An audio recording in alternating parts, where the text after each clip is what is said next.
আসতে পাহাড় বাবু, ওইখানটায় আমরা যাবো, গিয়ে চান করবো। কেন মাথার মধ্যে জল পড়বি?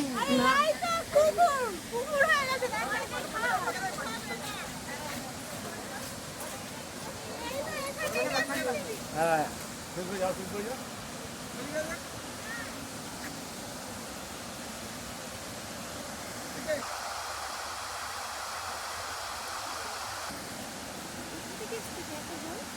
গরম গোলা জল।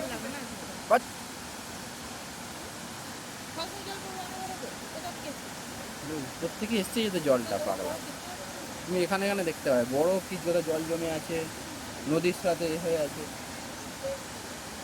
জলে হাত দিলে বুঝে যাবে বরফ গলা জল, ঠান্ডা। বলে পাম্প সেট করা আছে, পাম্প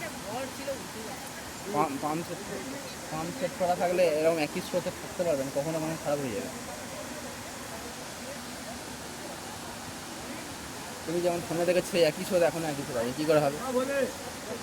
বর্ষার সময় এলে আরও হবে, তখন আরও জল জমবে, আরও হবে।